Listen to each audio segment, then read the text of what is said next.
बिस्मिल्लाहिर्रहमानिर्रहीम अस्सलाम वालेकुम। आई एम ख्वाजा मोहसिन इनाम। स्टूडेंट्स, लास्ट लेक्चर में हम सॉल्व कर रहे थे पैरेललोग्राम से मुतालिक प्रॉब्लम्स। आइए वही लेक्चर कंटिन्यू करते हैं। Students, this is problem number 15 of exercise 7.1. Statement is prove that the line segments joining the midpoints of the sides of a quadrilateral taken in order form a parallelogram. आसान अल्फाज में हमें कहा जा रहा है कि अगर किसी क्वाड्रिलेटरल की साइड्स के मिड पॉइंट्स को ज्वाइन किया जाए तो पैरेललोग्राम बनती है, साबित करो। यानी आप कोई भी क्वाड्रिलेटरल ले लें, अगर आप उसकी साइड्स के मिड पॉइंट्स को आपस में ज्वाइन करेंगे तरतीब के साथ तो हमेशा पैरेललोग्राम बनेगी। यहां पर अगर आप देखें ABCD, ये एक इर्रेगुलर क्वाड्रिलेटरल है। इर्रेगुलर क्वाड्रिलेटरल से मुराद कि इसका कोई नाम नहीं, आप इसे स्क्वायर, रेक्टेंगल, रोम्बस कुछ नहीं कह सकते। ये ऐसे ही एक मैंने बना दी, एक इर्रेगुलर क्वाड्रिलेटरल। मैंने इसकी साइड्स के मिड पॉइंट्स को तरतीब के साथ ज्वाइन किया तो ये रेड कलर में बन गई हमारे पास पैरेललोग्राम। स्टूडेंट्स, ये तो हमें ज्योमेट्रिकल प्रूफ नजर आ रहा है। आप ज्योमेट्रिकल प्रूफ से मेरी मुराद ये है कि आप इस तरह से कोई भी क्वाड्रिलेटरल बनाकर देखें, उसकी साइड्स के मिड पॉइंट्स को ज्वाइन करें तो पैरेललोग्राम बन जाएगी। लेकिन हमें यूजिंग वेक्टर्स, चूंकि हम वेक्टर्स का चैप्टर पढ़ रहे हैं, हमें वेक्टर्स को यूज करते हुए साबित करना है कि ये जो रेड कलर की शेप है ये पैरेललोग्राम है। अब इन्हें वेक्टर्स बनाने के लिए हमारे पास पहले ये जो हमारी क्वाड्रिलेटरल है इसके वेक्टर्स मौजूद होने चाहिए। इसके वेक्टर्स हम कैसे बना सकते हैं? स्टूडेंट्स, हमारे पास ये 4 पॉइंट्स हैं ABCD।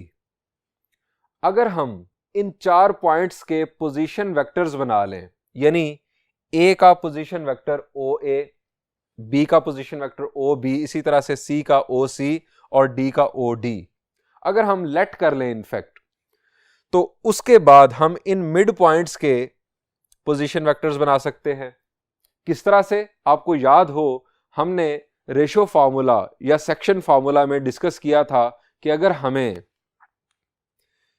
साइड वाले 2 पॉइंट्स के पोजीशन वेक्टर्स मालूम हो तो हम मिड पॉइंट का पोजीशन वेक्टर मालूम कर सकते हैं यूजिंग रेशो फार्मूला।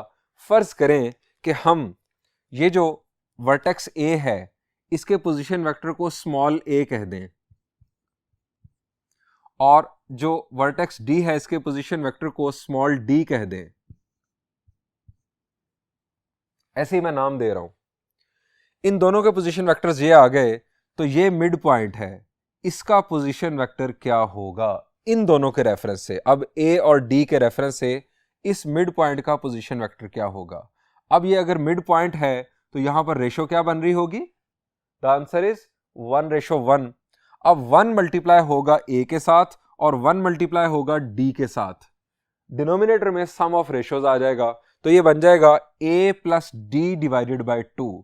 A ये मेरा rough area plus D divided by 2, ये आ जाएगा इस पॉइंट का पोजीशन वेक्टर। अब इसी लैंग्वेज में जिस तरह मैंने ये फॉलो की, अगर मैं B पॉइंट के पोजीशन वेक्टर को कह देता हूं स्मॉल b और C पॉइंट के पोजीशन वेक्टर को कह देता हूं स्मॉल c, तो इन दोनों का जो मिड पॉइंट बन रहा है ये पॉइंट, इसका पोजीशन वेक्टर क्या बन जाएगा? शाबाश जी, A plus B divided by 2 इस पॉइंट का पोजीशन वेक्टर होगा। इस पॉइंट का position vector B plus C divided by 2 होगा।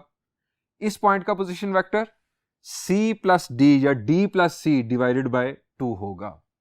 अब आपके ज़हन में एक और सवाल आना चाहिए कि सर हम पोजीशन वेक्टर्स की बात कर रहे हैं, ऑरिजिन हमें दिखाई नहीं दे रहा, ना ये पोजीशन वेक्टर्स हमें दिखाई दे रहे हैं, यानी ये वेक्टर्स हमें दिखाई नहीं दे रहे। मैंने ये तो वेक्टर का एक्सप्रेशन लिखा है, उसका नाम लिखा है, मैंने वेक्टर्स तो ये ड्रॉ ही नहीं किए। तो स्टूडेंट्स, अगर मैं ये वेक्टर्स ड्रॉ कर दूं तो ये जो फिगर है ये बहुत ज्यादा कॉम्प्लेक्स हो जाएगी। किस तरह से कॉम्प्लेक्स हो जाएगी आइए आपको दिखाता हूं। ये स्टूडेंट्स हमारे पास XY प्लेन। अब इस XY प्लेन के अंदर ये हमने एक क्वाड्रिलेटरल बना ली, ABCD क्वाड्रिलेटरल। ये हमने इसकी साइड्स के मिड पॉइंट्स चूज किए और उनको तरतीब के साथ ज्वाइन किया। तो हमारे पास बन गई एक पैरेललोग्राम। अब मैं बात कर रहा था वर्टेक्स ए बी सी और डी के पोजीशन वेक्टर्स की। मैंने यहां पर इनफैक्ट वो लेट किए, A B C D small में मैंने लेट किए।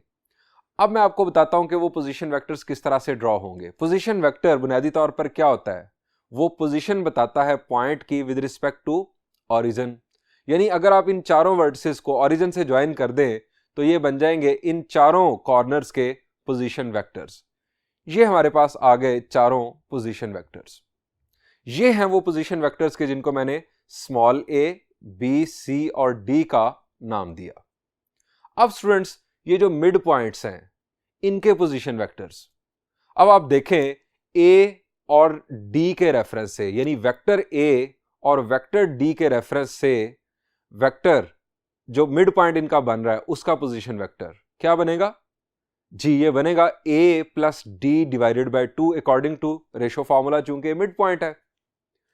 अब ये वेक्टर भी मैंने ड्रॉ कर दिया।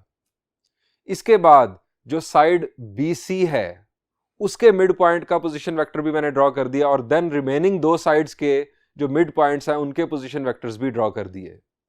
अब पोजीशन वेक्टर्स के साथ जरा देखें कि ओवरऑल ये जो वर्किंग है ये कितनी कॉम्प्लेक्स नजर आ रही है। स्टूडेंट्स, हम जब इसको नोटबुक पर या एग्जाम्स में प्रूफ कर रहे होंगे तो हम ये पोजीशन वेक्टर्स ड्रॉ नहीं करेंगे, हम इनकी जस्ट बात करेंगे। अगर हमने ड्रॉ किए तो फिर ये बहुत ज्यादा कॉम्प्लिकेटेड नजर आती है ये सारी की सारी डायग्राम।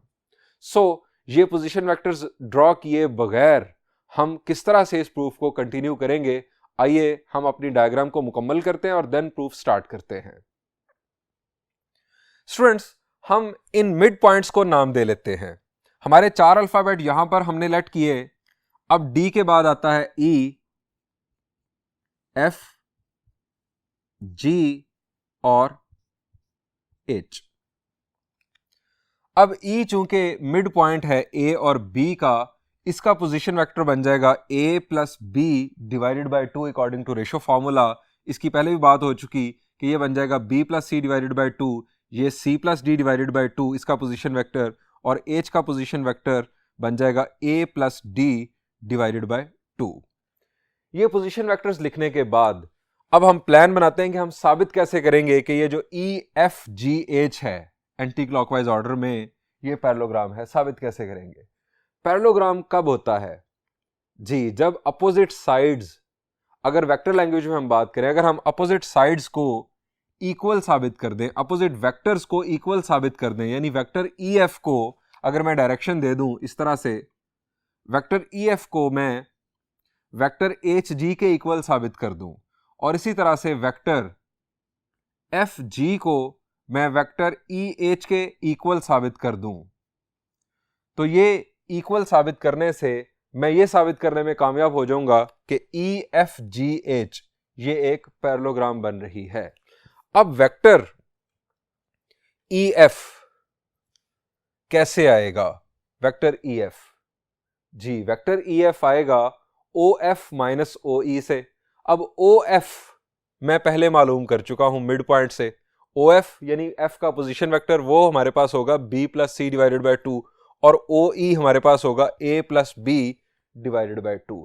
जब हमारे पास इन चारों पॉइंट्स के इनफैक्ट पोजीशन वेक्टर्स होंगे तो हम E F, H G, F G और ई एच वेक्टर्स मालूम करने के काबिल होंगे, और हमें देन उनकी इक्वलेंस भी नजर आ जाएगी। स्टूडेंट्स, प्रूफ कंटिन्यू करते हैं। यहां से बेसिकली सॉल्यूशन स्टार्ट हो चुका, हम इसकी किस तरह से राइटिंग करेंगे आइए अब देखते हैं। Let ABCD is a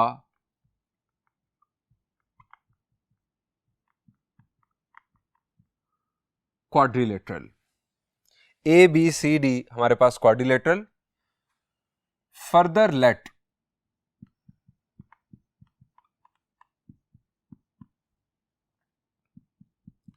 position vectors of A, B, C and D, इन चारों वर्टिसेस के पोजीशन वेक्टर्स में लेट कर रहा हूं ओ ए small A OB small b, OC small c, OD small d. EFGH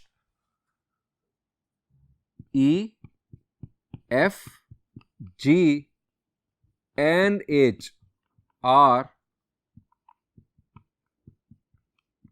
midpoints of sides of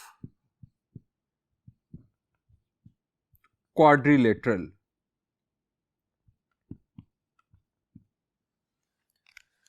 By ratio formula,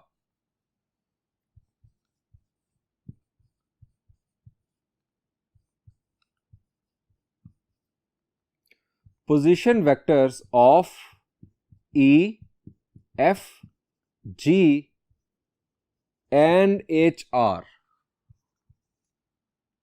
अब सबसे पहले OE. स्टूडेंट्स, OE हमारे पास पोजीशन वेक्टर क्या होगा? ये है हमारे पास E, ये मिड पॉइंट है A और B का, ये बन जाएगा A plus B divided by 2, A plus B divided by 2. उसके बाद OF हमारे पास ये B और C का मिड पॉइंट है, ये बन जाएगा B plus C divided by 2. Then we have OG.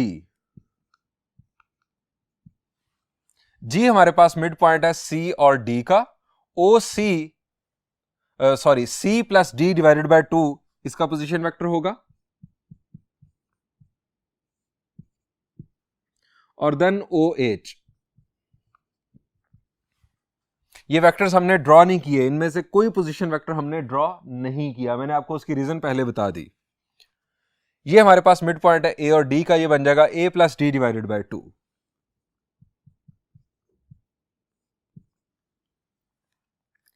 अब हमें इसे पैरेललोग्राम साबित करना है, यानी इस रेड शेप को हमें पैरेललोग्राम साबित करना है. और हम क्या करने जा रहे हैं? यूजिंग वेक्टर्स हम साबित करेंगे कि वेक्टर EF बराबर है वेक्टर HG के.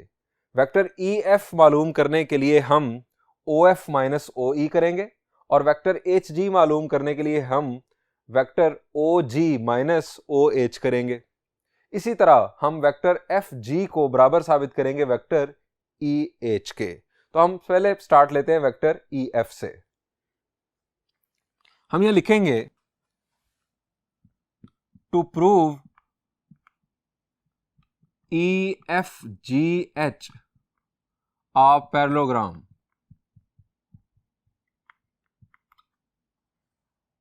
We will show that vector EF is equal to vector HG. ये हम साबित करेंगे. और उसके बाद हम साबित करेंगे vector FG is equal to vector EH. EFGH को पैरेललोग्राम साबित करने के लिए हम ये दो काम करके दिखाएंगे. सो हम पहले स्टार्ट लेते हैं EF से. EF as EF. जी, EF वेक्टर कैसे आएगा? Position vector of head side minus position vector of tail side, यानी OF माइनस OE. अब OF वेक्टर हमने यहां पर मालूम किया B plus C divided by 2 minus OE vector, ये हमारे पास OE vector A plus B divided by 2.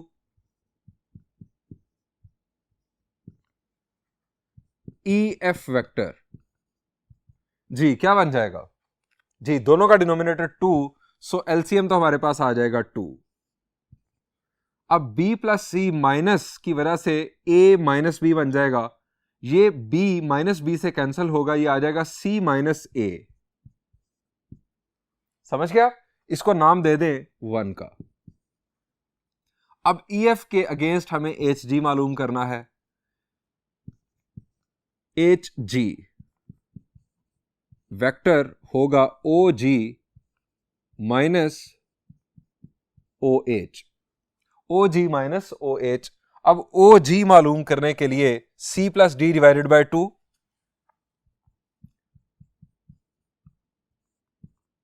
Minus O H, O H है हमारे पास A plus D divided by 2,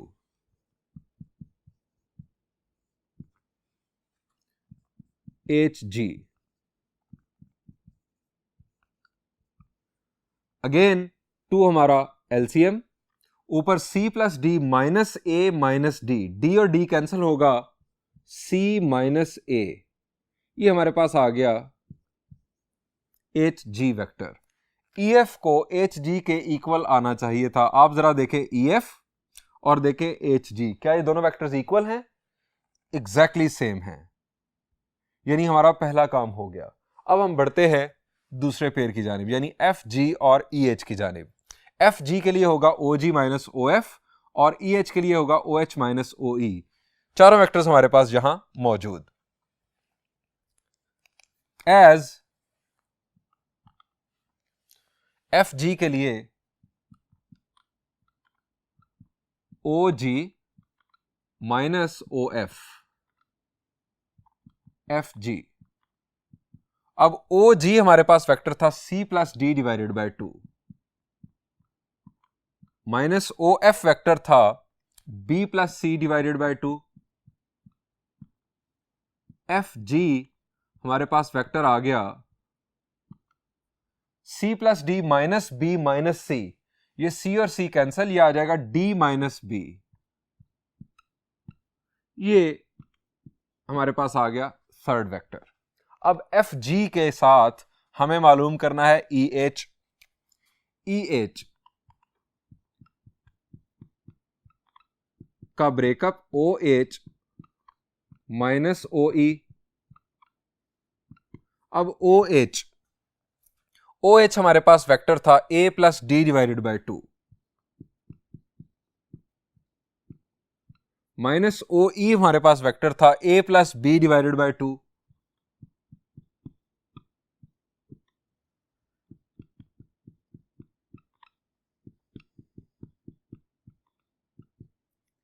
denominator 2, A plus D minus A minus B, A और A cancel, it will be D minus B. F G को E H के equal आना चाहिए था और ये इक्वल आ चुका। नंबर 4 हम ये लिखेंगे bye 1 and 2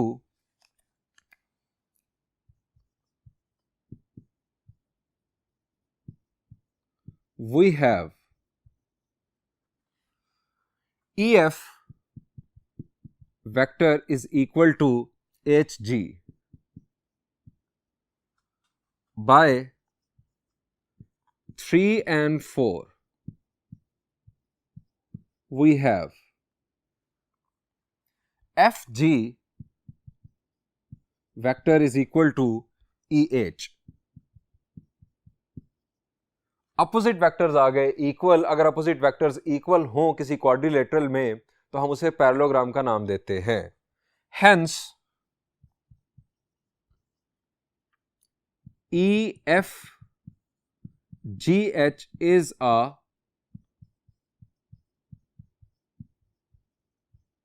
parallelogram. We can say joining midpoints of sides of any quadrilateral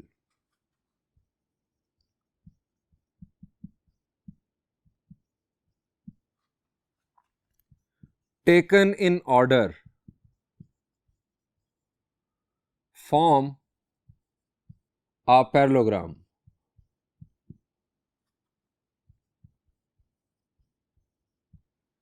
ये स्टूडेंट्स हमें साबित करना था। और याद रखिएगा कि आपने जो रफ डायग्राम बनाई उसके साथ रफ डायग्राम लिख दीजिएगा। आपने उसे यूज किया अपने कंसेप्ट को क्लियर करने के लिए। स्टूडेंट्स बढ़ते हैं एक और प्रॉब्लम की जानिब।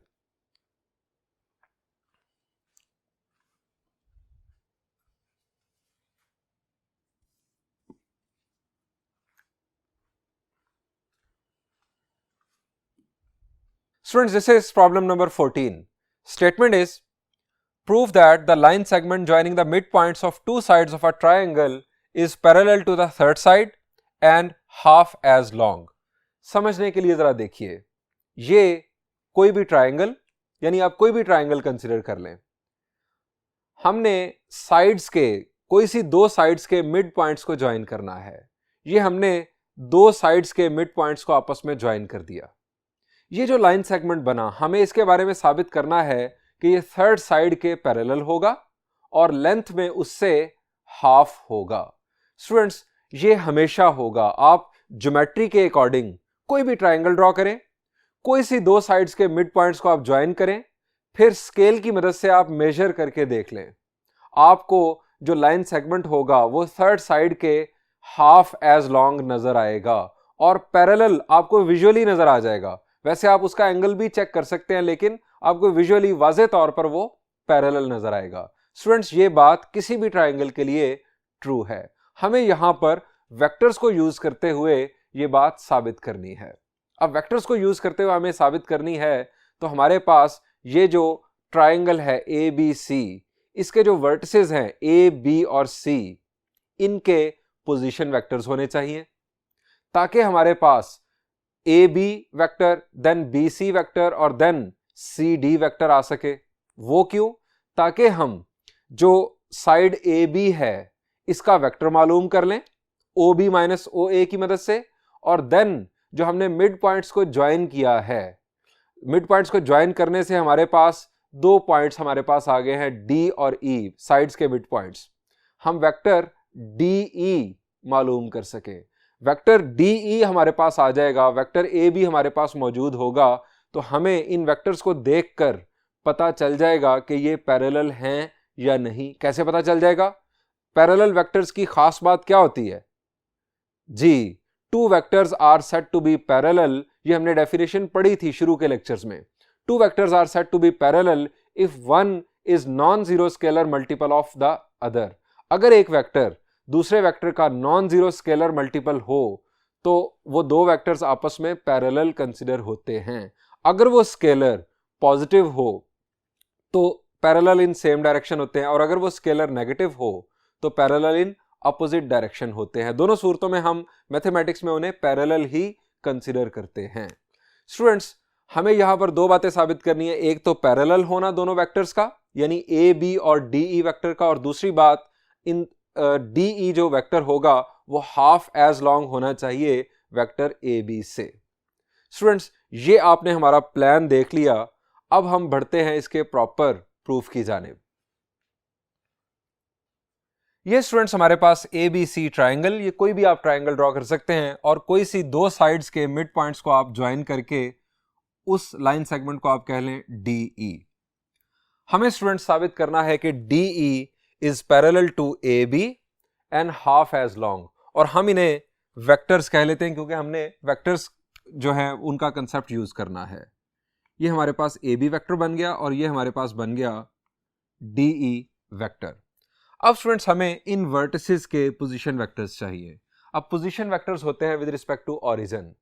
एक्स वाई प्लेन ऑरिजिन ये हम यहां पर ड्रॉ नहीं करेंगे, क्योंकि उस सूरत में ये जो ओवरऑल डायग्राम है ये बहुत ज्यादा कॉम्प्लिकेटेड हो जाएगी. हमें ई और डी के पोजीशन वेक्टर्स भी ड्रॉ करने होंगे.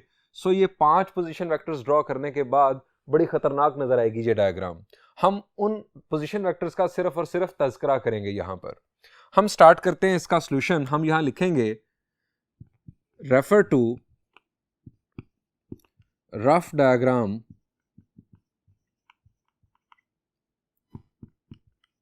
There is a triangle ABC. Let position vectors of A, B and C are. A, B और C के पोजीशन वेक्टर्स को हम लेट कर लेते हैं OA. A का पोजीशन वेक्टर OA हम लेट कर लेते हैं स्मॉल a. आप इसे यहां पर लिख भी सकते हैं. OB is small b और OC इज स्मॉल सी। इसके बाद हमने ये मिड पॉइंट्स चूज किए, D and E are mid points of, इसको भी वेक्टर बना देते हैं ए सी वेक्टर और देन ये बी सी वेक्टर, इन दोनों के मिड पॉइंट्स हैं डी और E. Mid points of vector A C and vector B C respectively.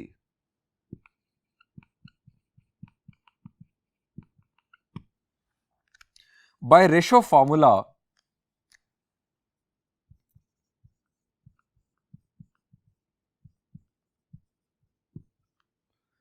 अब बाय रेशो फॉर्मूला अगर हमारे पास ये A है तो इसका पोजीशन वेक्टर है स्मॉल a, ये C है इसका पोजीशन वेक्टर है स्मॉल c, तो D मिड पॉइंट है। मिड पॉइंट का पोजीशन वेक्टर क्या होगा जी, ये हमने लास्ट प्रॉब्लम में भी देखा, a plus C divided by 2, इसका पोजीशन वेक्टर आ जाएगा, और E का पोजीशन वेक्टर होगा b plus C divided by 2। By ratio formula OD, position vector of D will be a plus c divided by 2, और OE हमारे पास होगा b plus c divided by 2।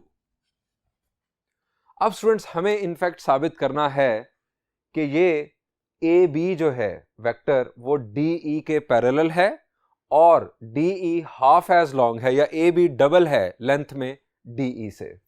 Student सबसे पहले हम ए बी वेक्टर मालूम कर लेते हैं। एज ए बी का ब्रेकअप क्या होगा जी, position vector of head side minus position vector of tail side, O B minus O A B is equal to, O B है स्मॉल बी और ओ ए है स्मॉल ए, इसको नाम दे दें 1 का। ये हमारे पास वेक्टर ए बी आ चुका। अब हम वेक्टर डी ई मालूम करते हैं। डी का ब्रेकअप ओ ई माइनस ओ डी, हमने दोनों पोजीशन वेक्टर्स ये मालूम कर लिए हैं, वैल्यूज पुट करते हैं। O E B plus C divided by 2 minus O D A plus C divided by 2 D E. LCM आ गया हमारे पास 2, माइनस की वजह से ये साइन चेंज होंगे, सी और सी कैंसिल हो जाएगा, प्लस सी माइनस सी, ये आ जाएगा B minus A divided by 2। ये हमारे पास आ गया डी ई वेक्टर। अब स्टूडेंट जरा देखें डी ई का कोई ताल्लुक जोड़ रहा है ए बी वेक्टर के साथ, शाबाश। जरा देखें, हमें वेक्टर डी ई को वेक्टर ए बी के पैरेलल साबित करना है। पैरेलल वेक्टर्स का आपस में ताल्लुक क्या होता है, वो एक वेक्टर दूसरे का नॉन जीरो स्केलर मल्टीपल होता है। आप जरा ये देखें कि क्या ए बी या डी ई में से दूसरा वेक्टर बरामद हो रहा है, क्या D E non zero scalar multiple है ए बी का। आप जरा ये देखें बी माइनस ए, यहां पर भी है बी माइनस ए। अगर मैं ये 1/2 साइड पर कर लूं तो 1/2 हमारा बन जाएगा स्केलर, और b माइनस ए बुनियादी तौर पर है ए बी। जरा मैं आपको करके दिखाता हूं, आप बात समझ जाएंगे। D E is equal to 1/2 b minus A. अब b माइनस ए क्या है, A B. D E is equal to 1/2 A B. अब जरा ये देखें, D E is non zero scalar multiple of A B. इसका मतलब ये हुआ कि डी ई और ए बी आपस में पैरेलल हैं। स्टूडेंट्स यहां पर कोई भी नॉन जीरो नंबर आता, कोई भी नॉन जीरो नंबर, तो पैरेलल होना साबित हो जाना था। अब हमारे पास 1/2 जो आया है, इसका एक और भी फायदा है। अब अगर हम इसे दूसरे अंदाज में पढ़ें, D E is half of A B.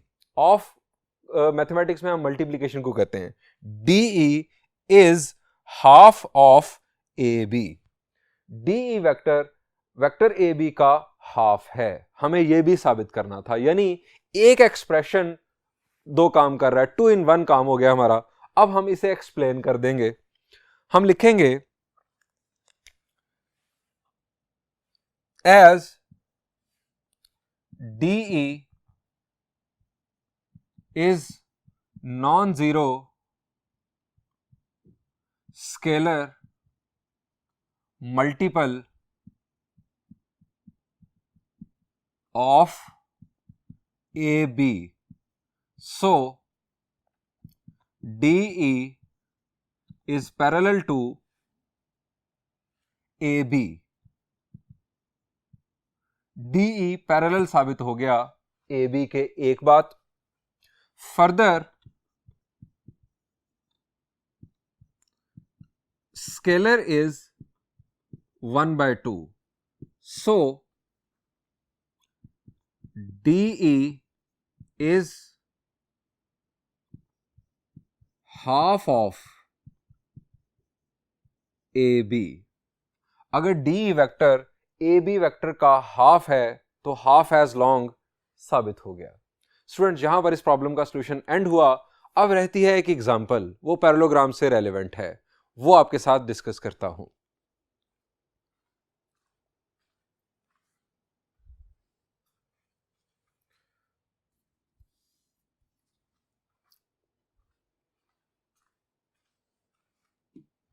Students, ये है एग्जांपल नंबर 6 एक्सरसाइज 7.1 से पहले। ये बड़ी इंपॉर्टेंट एग्जांपल है। इसमें बुनियादी तौर पर हम साबित करेंगे कि किसी भी पैरेललोग्राम के डायगोनल्स एक दूसरे को बाइसेक्ट करते हैं। इसकी स्टेटमेंट जरा देख लें। Use vectors to prove that the diagonals of a parallelogram bisect each other.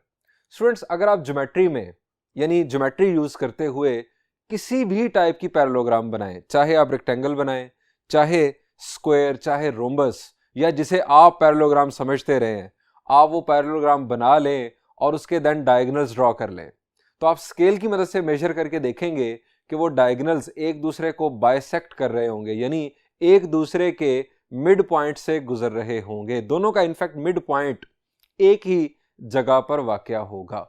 ये स्टूडेंट्स आप एक्सपेरिमेंट कर सकते हैं ज्योमेट्री की मदद से। अब हम यहां पर वेक्टर्स की मदद से इसको किस तरह साबित करेंगे, आइए देखते हैं। स्टूडेंट्स, आप किसी भी एक टाइप की पैरेललोग्राम ड्रॉ कर लें, जिस तरह के मैंने यहां पर ये ABCD पैरेललोग्राम ड्रॉ कर ली। आप इसको रफ डायग्राम कहेंगे, क्योंकि हम जनरली किसी भी पैरेललोग्राम के लिए ये बात साबित कर रहे हैं, लेकिन हमने जो बनाई है ये एक स्पेसिफिक पैरेललोग्राम है।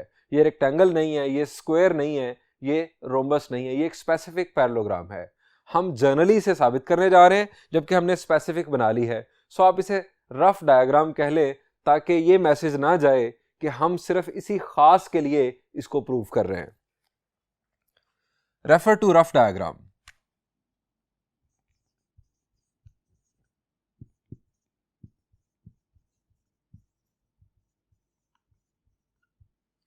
ABCD, मैं एंटी क्लॉकवाइज ऑर्डर कंसीडर कर रहा हूं। ABCD is a parallelogram.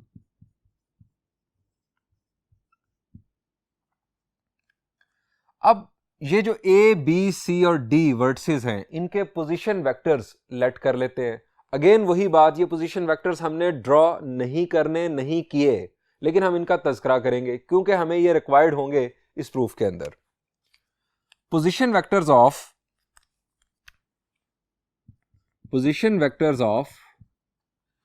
A, B, C and D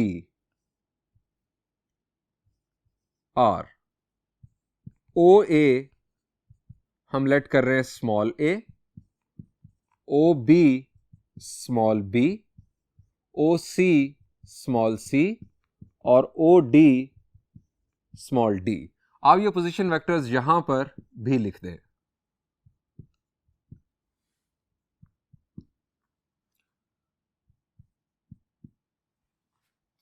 अब स्टूडेंट्स, हमने डायगोनल्स भी ड्रॉ कर दिए, डायगोनल्स का तज़किरा भी कर देते हैं। AC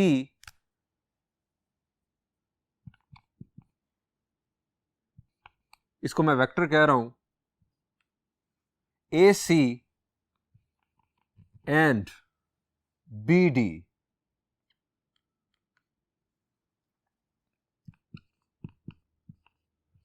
are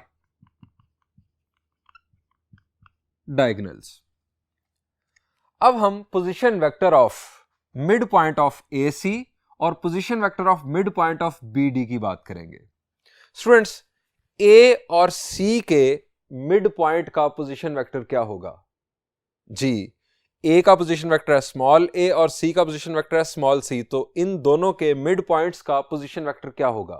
the answer is A plus C divided by 2। इसी तरह डायगोनल BD के मिड पॉइंट का पोजीशन वेक्टर क्या होगा? जी, it will be B plus D divided by 2। हम यहां लिखेंगे पोजीशन वेक्टर, इनफैक्ट अगले बोर्ड पर जाकर लिखते हैं ताकि हमारा कंटिन्यूएशन बरकरार रहे। Position vector of mid point of AC,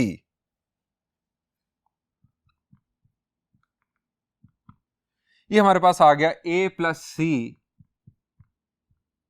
divided by 2। इसी तरह से position vector of mid point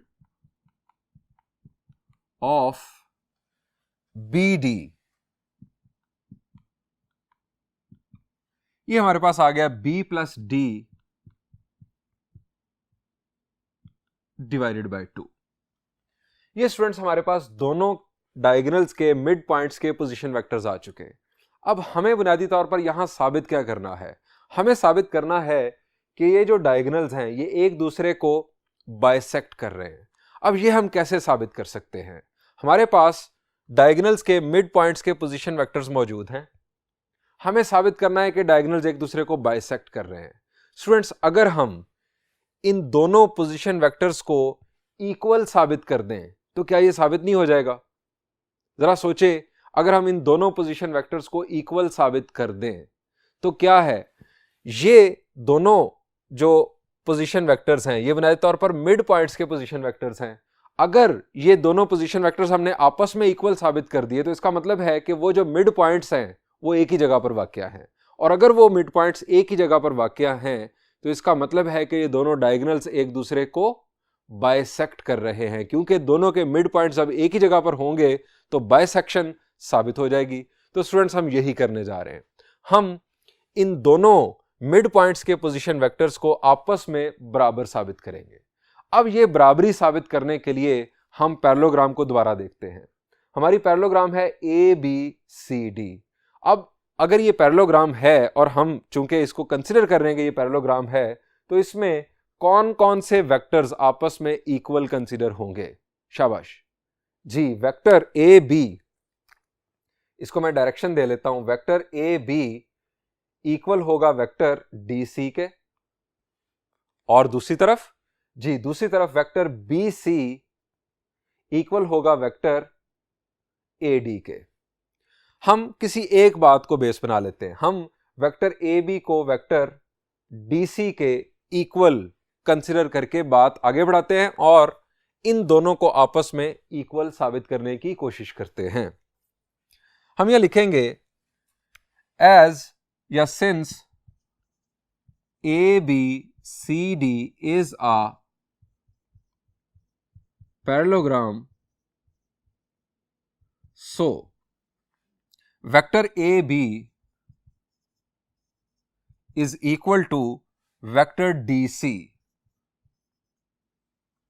अब AB is equal to DC, इससे मुराद इन दोनों का हम बना लेते हैं ब्रेकअप। AB का ब्रेकअप आ जाएगा OB माइनस OA और OC माइनस OD।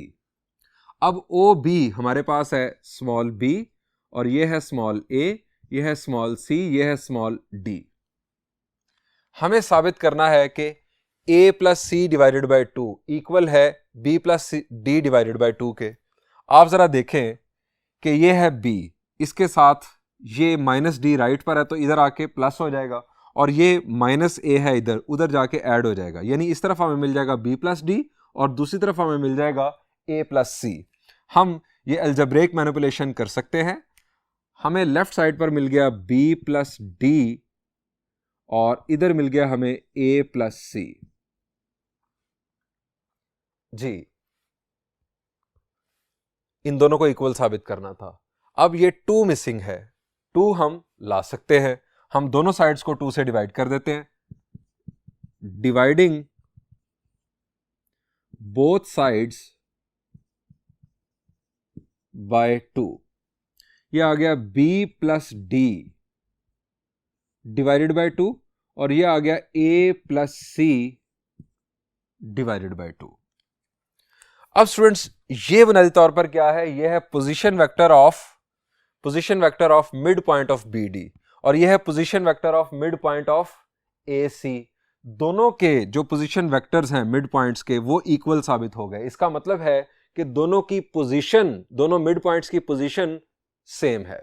क्योंकि दोनों के पोजीशन वेक्टर सेम है, इक्वल हैं, सो दोनों की पोजीशन लोकेशन सेम है। अब लोकेशन सेम होने से, मिड पॉइंट्स की लोकेशन सेम होने से साबित हो गया कि दोनों डायगोनल्स एक दूसरे को बाइसेक्ट कर रहे हैं। हम यहां पर लिखेंगे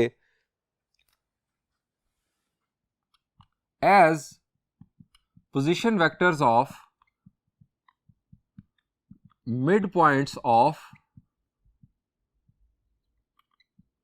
डायगोनल्स आर इक्वल, हेंस चूंकि डायगोनल्स के मिड पॉइंट्स के पोजीशन वेक्टर्स इक्वल साबित हो गए हैं, सो हम ये कह सकते हैं कि दोनों के जो मिड पॉइंट्स हैं वो एक ही जगह पर हैं, दोनों की पोजीशन सेम है। Hence diagonals of a parallelogram bisect का मतलब दो बराबर हिस्से, बाइसेक्ट ईच अदर। स्टूडेंट्स, यहां पर आपको एक और बात बता दूं कि जो बुक के अंदर इसका प्रूफ किया गया है वो थोड़ा कंफ्यूजिंग है। जो प्रूफ मैंने आपके साथ शेयर किया है ये बहुत ही सिंपल है, सो ये प्रूफ फॉलो कीजिएगा। यहां पर इस लेक्चर को एंड करते हैं। Thank you and Allah Hafiz.